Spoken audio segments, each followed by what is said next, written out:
What is a confidence interval? Suppose that I wanted to know something about a population, specifically the mean of a specific variable that is present in the population. For example, what if I wanted to know what is the mean final exam score for all statistics students?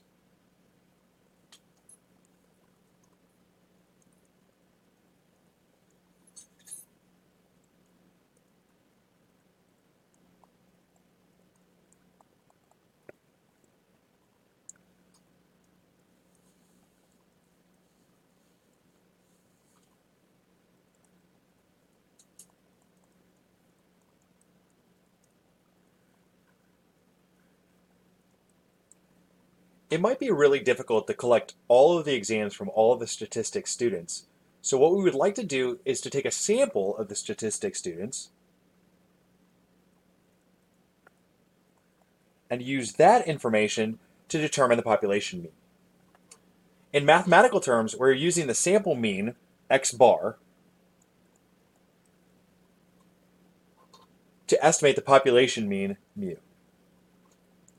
So suppose that we take a simple random sample of 200 students and recorded each of their final exam scores. You find the sample mean for the final exam scores would be 73% and a standard deviation of 9%.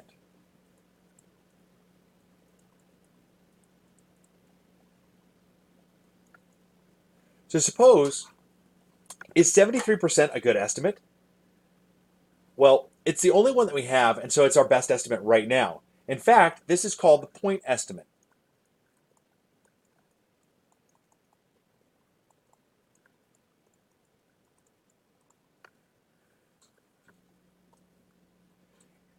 The sample statistic, in this case, the sample mean, is called the point estimate. In this case, it's the best estimate that we have for the entire population. But is it right?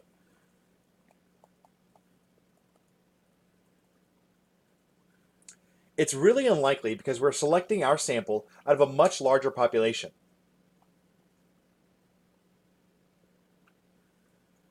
That one right there. And it would be incredibly lucky if we happen to have hit on the exact mean for statistics students. I actually want to increase the probability that I'm going to get the correct population mean, and so instead I want to give myself some wiggle room, which is called the margin of error.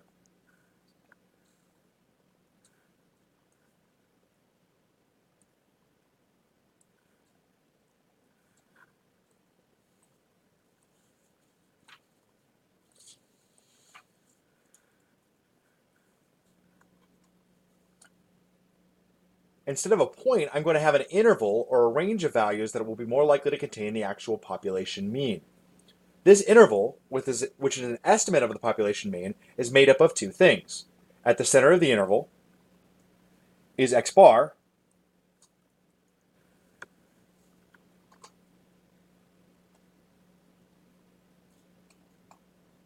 and the buffer zone, called the margin of error, which is the same amount on either side.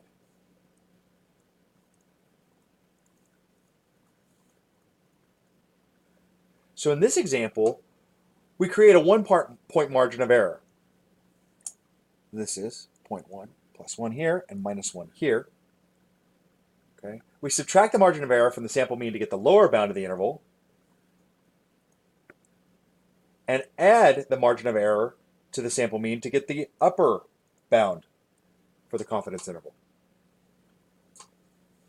The size of the interval will be based upon the likelihood that we are going to be correct. The more likely that we want to get the correct mean, the bigger the interval will need to be to ensure that the population mean will be in the interval.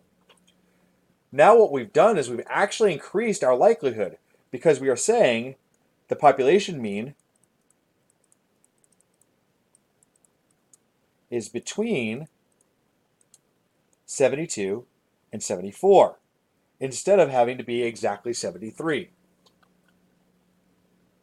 So as we increase the likelihood that we will get the correct estimate, the larger our margin of error is going to have to be.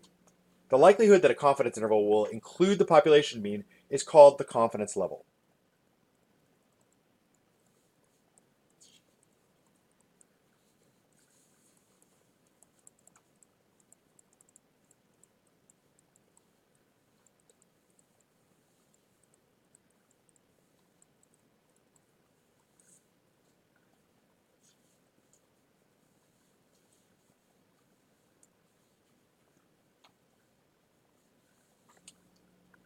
And so the larger the confidence level, the bigger the confidence interval. So there are three most common confidence levels. One, 90%. Two, 95%. Three, 99%. We will go into what it means to have a specific confidence level later, but for right now, what is important is that as we increase our confidence level, our confidence interval gets wider. It makes sense. If I want a better shot at hitting the target, then I will increase the size of the target. For example, the 90% confidence interval is 71.953 to 74.047.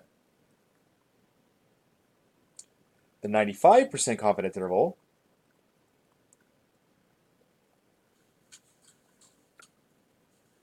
is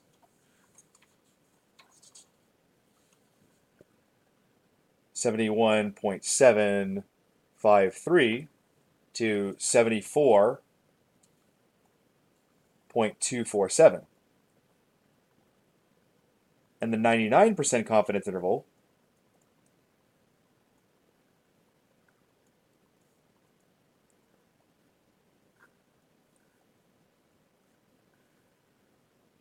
goes from 71.361 to 74.639.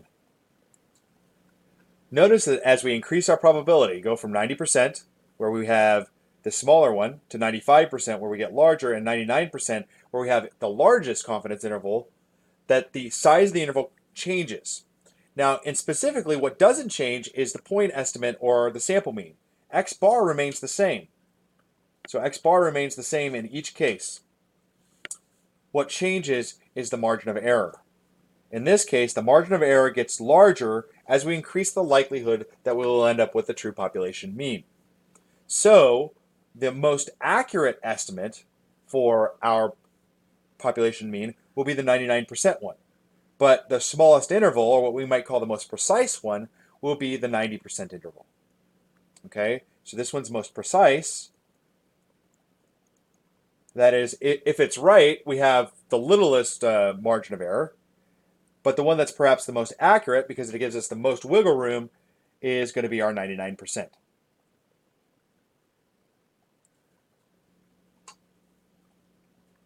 Now, this part is a little tricky. Just because I have created a 99% confidence interval does not mean that I have a 99% chance that the interval will contain the true population mean. Okay? That's what 99% means. My confidence interval either has the true population mean or it doesn't. If the mean is between 71.361 and 74.639, like we have here, then there's a 100% chance that it's in the interval because it's in the interval.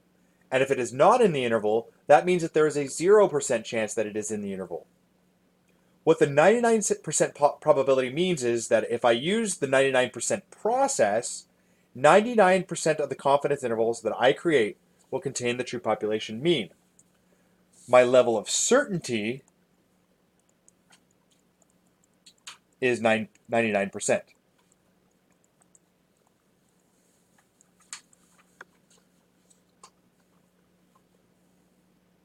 That this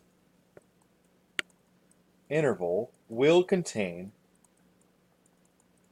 the true population mean.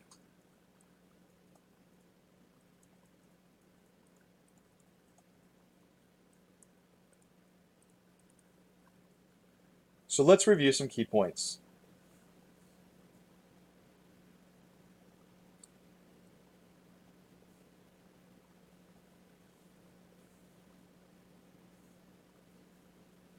One, a confidence interval for the mean is used to estimate the population mean using a sample mean. Two, the point estimate is the sample mean, X bar.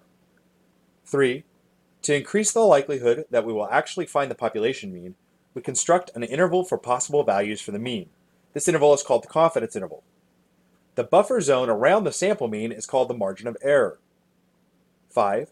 In a confidence interval, the sample mean is at the middle of the confidence interval. Then we subtract the margin of error from the sample mean to find the lower bound and add the sample mean to get the upper bound. This is the confidence interval. If we want to increase the likelihood, 6, if we want to increase the likelihood that we will actually construct a confidence interval that has the true mean within it, we increase the margin of error, which increases the size of the confidence interval. 7. When we say that we are certain % confident that the true mean is in the interval, what we are saying is that 99% of the confidence intervals that we'll be constructing using our method will contain the true mean. It means that I am 99% certain that the true mean is in the interval.